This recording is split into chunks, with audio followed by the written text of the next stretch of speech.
بسم اللہ الرحمن الرحیم ورفعنا لک ذکرک صدق اللہ العظیم۔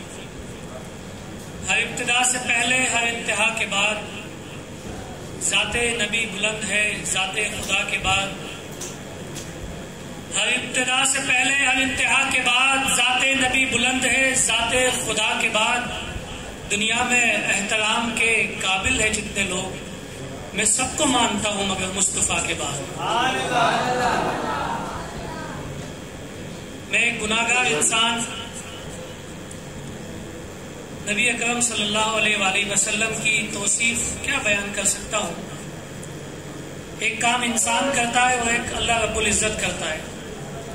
تو یقیناً اللہ جو کام کرتا ہے وہ بلند و بالا اور اعلیٰ اور عرفہ ہوتا ہے۔ اللہ رب العزت نے قرآن پاک میں اپنے آپ کو بتایا کہ میں رب العالمین ہوں اور میرا محبوب رحمت للعالمین ہے۔ اور رحمت للعالمین کا لقب ملنے کے بعد ایسا نہیں ہوا کہ آپ نبی مہربان نے اس لقب کو ثابت نہ کیا ہو، آپ نے ملنے والے اس اعلیٰ و عرفہ لقب کو نہ صرف اپنی زندگی میں ثابت کیا بلکہ آج تک اس بات کا عملی ثبوت آپ صلی اللہ علیہ وآلہ وسلم کی ذات گرامی کی صورت میں ہمارے سامنے موجود ہے۔ جب کفار نے آپ کو لہو لہان کر دیا، طائف کے اوباش لڑکے آپ کے پیچھے پتھر لے کر بھاگتے تھے، آپ کے دندان مبارک شہید ہو گئے، آپ کا جوتا لہو سے تر ہو گیا، تو اللہ رب العزت نے اپنے فرشتے کو بھیجا کہ آپ حکم کریں تو میں ان دونوں پہاڑوں کو ملا دوں اور ان لوگوں کو نیست و نابود کر دوں۔ تو میں قربان جاؤں اپنے آقائے دو جہاں کے کہ جنہوں نے فرمایا کہ مجھے اللہ نے رحمت للعالمین بنا کر بھیجا ہے، یہ نہیں تو ان کی نسلوں میں سے کوئی نہ کوئی اسلام کا علم لے کر اٹھے گا اور مسلمانوں کے لیے رحمت بن کر ثابت ہوگا۔ اور پھر آپ نے دیکھا کیسا ہوا۔ نبی مہربان صلی اللہ علیہ وآلہ وسلم کی 63 سالہ زندگی کا جائزہ لیں تو بہت کچھ ہے کہنے کے لیے، بہت کچھ ہے لکھنے کے لیے۔ چند باتیں میں آپ کے سامنے پیش کرنا چاہتا ہوں، وقت بھی بہت زیادہ ہو گیا ہے۔ جب وحی کا سلسلہ کچھ عرصے کے لیے رک گیا، تھوڑے دن تک وحی نہ آئی، تو کفار نے آپ صلی اللہ علیہ وسلم پر طعنے کسنا شروع کر دیے۔ آج کے جو ذلیل اور ملعون گستاخ جو نبی کی شان میں گستاخی کی ناکام کوشش کرتے ہیں، آپ کے خاکے بنانے کی کوشش کرتے ہیں، وہ لعنتی ملعون اس دور میں بھی موجود تھے جو آپ صلی اللہ علیہ وسلم کے منہ پر ان کو بہت کچھ کہہ جاتے تھے، اور وہ رحمت عالم ان تمام چیزوں کو برداشت کرتے۔ جب وحی کا سلسلہ رکا تو آپ کو کہا کہ اس کا رب اس سے ناراض ہو گیا ہے، اب اس کے پاس وحی نہیں بھیجتا، اب اس کو کوئی پیغام نہیں سناتا، کیونکہ جب وحی آتی تھی تو آپ خانہ کعبہ میں جا کر سناتے تھے۔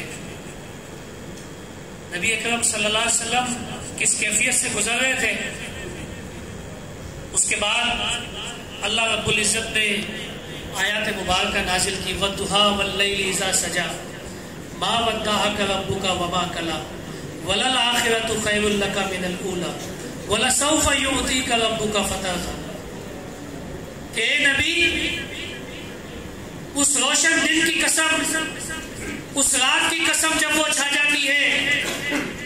آپ کا رب نہ آپ سے ناراض ہے نہ آپ سے بیزار ہے، اور آپ کے لیے جو آخرت میں اجر رکھا ہے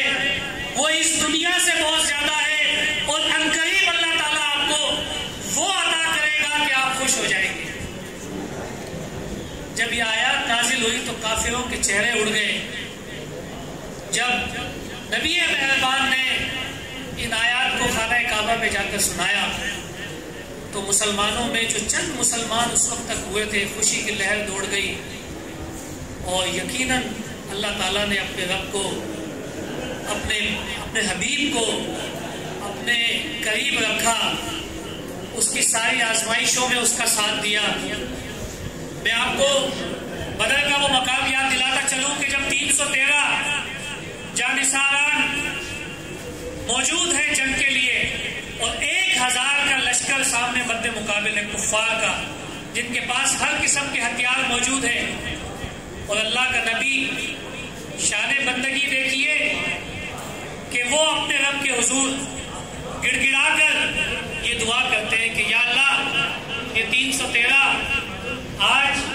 تیرے بندے تیرے لیے موجود ہیں، تیرے نظام کو لانے کے لیے عملی طور پر موجود ہیں، اگر آج تو نے ان کی مدد نہ کی تو قیامت تک تیرا نام لیوا کوئی نہ ہوگا۔ اور پھر آپ نے دیکھا کہ وہ 313 بے سر و سامان نے 1000 کے لشکر جرار کو شکست فاش دی، اور اللہ تعالیٰ نے اپنے نبی کو کامیاب کیا۔ آپ یہ دیکھیں کہ نبی اکرم صلی اللہ علیہ وآلہ وسلم کی زندگی کے بہت سارے پہلو ہیں، کیونکہ نبی دو جہاں داعی اعظم ہے، ہادی برحق ہے، شافع بشر ہے، ساقی کوثر ہے، رحمت عالم ہے، سید البشر ہے، سید الانبیاء ہے، محضر شفقت ہے، اور اس کے ساتھ ساتھ اعلیٰ و ارفع ہے، نیر اعظم ہے، بہتر و برتر ہے، طاہر و اطہر ہے، اور وہ اخلاق کے اس بلندی پر فائز ہے کہ جس کے لیے اللہ پاک قرآن مجید میں گواہی دیتے ہیں کہ انک لعلی خلق عظیم، کہ آپ اخلاق کے بلند درجے پر فائز ہیں۔ ہم بحیثیت طالب علم بچپن سے کتابوں میں پڑھتے ہیں کہ اس وقت عرب کے جو حالات تھے، بیٹیوں کو زندہ درگور کیا جاتا تھا، عورت کی کوئی عزت نہیں تھی، انسانوں کو غلام بنایا جاتا تھا، اور ذات پات کی تقسیم کا وہ نظام موجود تھا کہ جس کے اندر غلام جانور سے بھی بدتر تھا۔ تو میرے آقا دو جہاں محمد مصطفیٰ صلی اللہ علیہ وآلہ وسلم جب اس دنیا میں تشریف لائے تو آپ نے عورت کو عزت دی، اس کو ماں کا درجہ دیا، اس کے پاؤں کے نیچے جنت رکھی، اس کو بہن کا درجہ دیا، اس کو بیوی کا درجہ دیا، اس کو بیٹی کا درجہ دیا، اور غلاموں کو اپنے ساتھ بٹھایا، ان کو یہ بتایا کہ کوئی بھی انسان کمتر اور برتر نہیں ہے، اللہ کی نظر میں سب برابر ہیں۔ ان اکرمکم عند اللہ اتقاکم، اللہ کے نزدیک سب سے زیادہ عزت والا وہ ہے جو سب سے زیادہ اللہ سے ڈرتا ہے۔ تو یہ نظام میرے اور آپ کے آقا محمد مصطفیٰ صلی اللہ علیہ وآلہ وسلم نے دیا۔ لیکن افسوس کی بات یہ ہے کہ آج ہم ان کی تعلیمات کو بھلا چکے ہیں، ہم ان کے احکامات کو بھلا چکے ہیں۔ آپ نبی اکرم صلی اللہ علیہ وآلہ وسلم کی 23 سالہ زندگی جو نبوت کے بعد کی ہے، اس زندگی کا ایک خلاصہ اگر کوئی بیان کرنا چاہے، بہت پہلو ہے۔ یتیموں پہ شفیق تھے، مسکینوں کے لیے ہمدرد تھے، غریبوں کے دوست تھے، غلاموں کے آقا تھے، تمام چیزیں اپنی جگہ پر موجود ہیں، لیکن وہ چاہتے کیا تھے؟ وہ اس زمین پر یہ پیغام لے کر آئے تھے کہ یہ زمین اللہ رب العزت کی ہے، تو اس پر نظام بھی اللہ رب العزت کا چلے گا۔ وہ نظام مصطفیٰ کو نافذ کرنا چاہتے تھے جس سے میں نے اور آپ نے آج آنکھیں بند کی ہوئی ہیں۔ آج وقت کا تقاضا یہ ٹھیک ہے، ہم میلاد مصطفیٰ منا رہے ہیں، اللہ تعالیٰ اس کو قبول کرے، ہماری حاضری کو قبول کرے، ہماری ٹوٹی پھوٹی تقاریر اور نعتوں کو قبول کرے، لیکن کیا آج کے دن کا یہ تقاضا ہے؟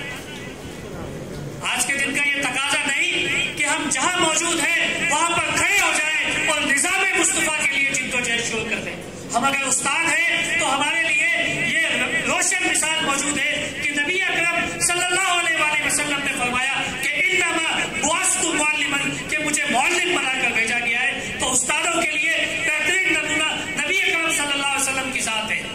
طالب علموں کے لیے بہترین نمونہ نبی اکرم صلی اللہ علیہ وآلہ وسلم کی ذات ہے۔ ان کے وہ اسٹوڈنٹ، ان کے وہ دوست، ان کے وہ شاگرد، ان کے وہ رفقا ہیں جنہوں نے ان سے فیض حاصل کیا۔ اور ایک غلام حبشی غلام حبشہ کا رہنے والا بلال سیدنا بلال بن گیا۔ آپ دیکھیں فتح مکہ کے موقع پر جب ہر سردار یہ سوچ رہا تھا کہ مجھے بلایا جائے گا اور مجھے اذان کے لیے کہا جائے گا، اور مشورہ بھی آیا صحابہ کی طرف سے کہ آپ فلاں قبیلے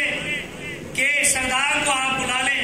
ان کا قبیلہ سارا آ جائے گا، اسلام کو قوت ملے گی۔ تو آقا دو جہاں نے فرمایا کہ بلال کہاں ہے؟ سیدنا بلال کو بلاؤ اور کعبے کی چھت پہ کھڑے ہو کر اس کو کہو کہ اذان ہے۔ تو بات یہ ہے کہ آج ہم قوموں میں، گروہوں میں، ذاتوں میں، قبیلوں میں، برادریوں میں تقسیم ہو گئے۔ ہم نے امت مسلمہ کے اس شرازے کو بکھیر دیا ہے۔ وہ تھوڑے تھے، ان کی بات چلتی تھی، 22 لاکھ مربع میل ان کے قبضے میں تھا اور نظام مصطفیٰ وہاں پر نافذ تھا۔ آج ہم 57 اسلامی ممالک ہیں اور پوری دنیا میں ذلیل اور رسوا ہو رہے ہیں۔ کشمیر میں ہمارا لہو بہتا ہے، فلسطین میں بیت المقدس پر حملہ ہوتا ہے، افغانستان میں ہم ذلیل ہوتے ہیں، بوسنیا، چیچنیا، الجزائر، جہاں کہیں روہنگیا، جہاں کہیں مسلمانوں کا ظلم، مسلمانوں کے خون بہتا ہے اور ہم خاموش ہیں۔ اس کی وجہ یہ ہے کہ ہم نے نظام مصطفیٰ سے ہاتھ اٹھا لیا ہے۔ ہم نام مصطفیٰ تو لیتے ہیں لیکن نظام مصطفیٰ کی بات نہیں کرتے۔ آج کے دن کا یہ پیغام ہے کہ ہم نظام مصطفیٰ کے لیے جدوجہد کریں۔ ہم کلاسوں میں جاتے ہیں، بچوں سے جب پوچھتے ہیں کہ بیٹا پہلے کلمے کا ترجمہ سناؤ، دوسرے کلمے کا ترجمہ سناؤ، تو انتہائی افسوس کے ساتھ بتانا پڑتا ہے نہیں پتا۔ ہمیں نہیں پتا کہ نبی اکرم صلی اللہ علیہ وسلم کی ازواج مطہرات کون کون ہیں، کتنی ہے، ان کی تعداد کیا ہے، ان کے نام کیا ہے، ان کی اولاد کون کون ہے، ان کے نواسے نے کیوں کربلا کے میدان پہ جا کر اپنا سر قلم کروا دیا لیکن یزید کی بیعت نہیں کی۔ ہمیں نہیں پتا ان باتوں کا۔ ہماری زندگی کا مقصد کرکٹ ہے، فٹ بال ہے، فلم اسٹار ہیں، ستارے ہیں جو آج کل ہماری آنکھوں کے اندر ہیں۔ ہم اس نظام مصطفیٰ کو بلا چکے۔ آج کی اس محفل کا مقصد یہ ہے کہ آپ یہاں سے ایک عزم لے کر اٹھیں کہ اپنی اپنی استطاعت سے بڑھ کر انشاءاللہ تعالیٰ اس اسلام کے اس قلعے کے اندر، اس مدینہ ثانی کے اندر، اسلامی جمہوریہ پاکستان کے اندر اسلامی نظام کو نافذ کرنے کے لیے جدوجہد کریں گے اور اپنی ذات سے اس کام کو شروع کریں گے، کیونکہ قرآن فرماتا ہے کہ آپ بچو دوزخ کی آگ سے اور اپنے اہل و عیال کو بچاؤ۔ میں شکر گزار ہوں پرنسپل گورنمنٹ نیو علی گڑھ کالج ٹنڈو آدم پروفیسر قربان علی سیال کا کہ جنہوں نے یہ محفل سجائی اور ہمیں موقع دیا۔ تمام منتظمین کا شکریہ، تمام طلباء کا شکریہ کہ جنہوں نے پارٹیسپیٹ کیا، جن بچوں نے تیاری کی ان کا شکریہ، جو نہیں کر سکے اچھی طریقے سے تیاری کریں۔